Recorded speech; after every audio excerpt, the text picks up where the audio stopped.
The subtitle of the book is Escape 9 to 5, Live Anywhere, and Join the New Rich. A little, perhaps too good to be true, a little scammy, but is this possible? Absolutely. How do I know this? Because I have plenty of friends who do the exact same thing, and I could actually do this myself right now. Granted, I wouldn't be able to live in the United States. So is this possible? Absolutely. But are most people going to be able to do this? Absolutely not. But I feel like a lot of people take that and use it as an argument for why this book sucks, or why this book isn't good, or why this book is scammy. And it's like, look, can you become in charge of your response? So imagine you wake up and you spill coffee on your favorite shirt in the morning, and then you go down to your car and it doesn't start. Can you become in charge of the response and still be happy? Of course. Are most people going to be able to do that? No. But I don't sit here saying, well, you know, that means that Viktor Frankl's Man's Search for Meaning sucks, and Stephen Covey's The 7 Habits of Highly Effective People is a scam. But with that said, there are certain things that you don't want to be naive about, and I actually do have plenty of experience with this, so I do want to clear some of those things up, so let's get into it.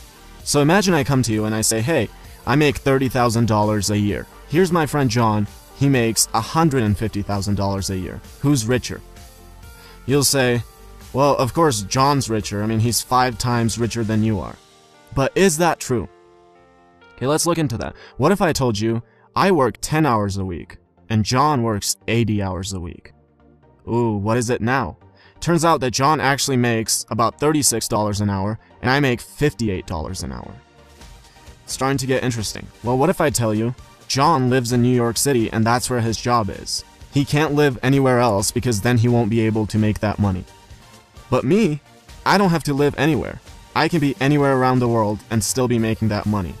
Well, guess what? John's in New York now and he wants to take his girlfriend out to a fine dining place. He's going to pay $200. But in the country that I'm in, when I take my girlfriend out, that's only going to cost $20. Who's richer now? Well, in this case, I'm richer than John is.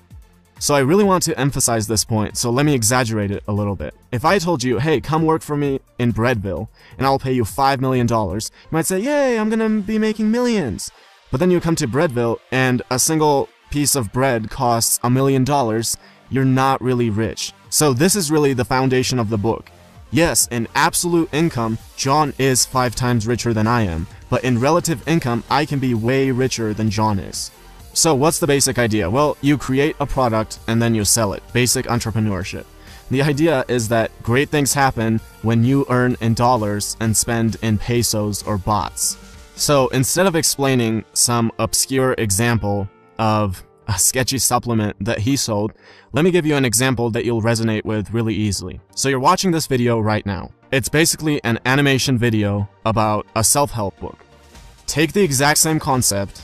You don't have to reinvent the wheel. Take this exact same concept, and if you want to know how, you can contact me and I'll be more than happy to help you. But take this concept and apply it to, let's say, philosophy. That's what you enjoy. You know a lot about philosophy. Take concepts and explain them in a fun and educational way. I can actually see that becoming a great success. Grow it a little bit, and then just through ad revenue, just through affiliate marketing, the resources that you're getting the information from, and maybe creating a little product, you can be there. I can actually see that as a great success. Now, here's how that's misleading, and the book does the exact same thing. I'm not lying, but I'm coming from my perspective. What I have to keep in mind is that the average person doesn't even know how it's possible to make money online. So when I'm coming to you and saying, hey, you could do that in a few months, and I could totally see that becoming a great success, that's with the experience and knowledge that I have. So guess what? For a person who hasn't done that, it might be hard to make a product that's going to sell. Or a person who has no idea how stuff works on YouTube, it might take more than a few months to start a successful channel. So make sure you're not naive about that, but also realize that there's nothing that I have that you couldn't get to. You could do plenty of research, you could get plenty of experience. So yeah, it might not be in 6 months, but guess what? You start a channel, it takes a year and it's a complete disaster and you learn so much from it, and then it takes another year for you to build a successful channel. That's 2 years, even if it was 3 years. You know, what's the alternative? If this is what you want to do, the alternative is working for someone as a slave for 40 years.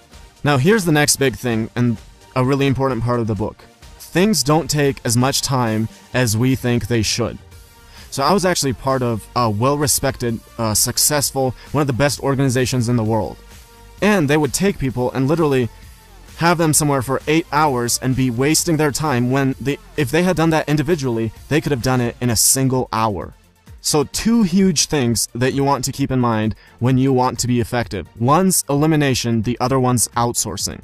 So here's how I could use those 2 principles to turn working on my channel all day for 7 days a week into only 2 hours a week. Only 2 hours a week and basically the same results. A big part of the elimination process is the 80-20 principle, and I actually have a whole video about that. But the idea is very simple. I used to spend hours and hours every day becoming a part of every website and everywhere I could put my video on, and then I realized, dude, what are you doing? There's only one website that's sending you most of your traffic. So literally, I turned something that I did for hours and hours into something that I do in 5 minutes now, and I've kept the majority of the results. The second part is outsourcing. And the book talks about virtual assistants, basically people who'll do everything for you, schedule things for you, do your email, all of that. And people get really upset about that. Well, what about my safety? What about the security of my information?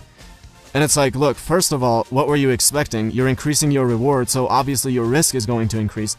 But even with that, you could do that really smart. But if you're not going to do that exact same thing, forget the details, think about the bigger picture, outsourcing. Focus on that. So in my case, the only reason I haven't outsourced the animation process for my videos is because I've actually enjoyed it.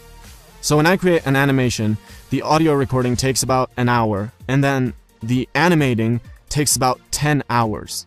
That's a lot of time. And look, I don't even have to go overseas to outsource that. I could outsource that to a kid here that goes to high school that has extra time, and I could pay him less than 5% of what the video is going to generate for me.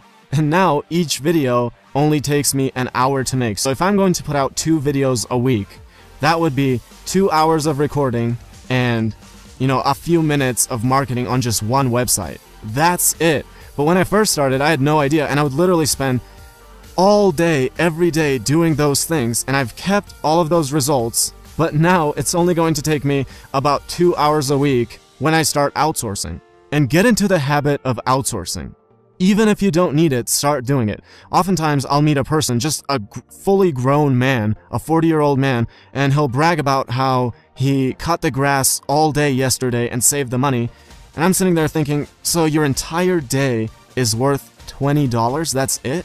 So get into the habit of this, even if you don't need it. The experience coming from it will be invaluable. You'll learn when you outsource it to the wrong person, and well, they're not doing the job right. Or they didn't get it done by the deadline. You'll learn so many things, but get into the habit of outsourcing things. So in conclusion, this is a great book. I mean, I know a lot about this topic, but I still learned so much. So I would definitely recommend reading it.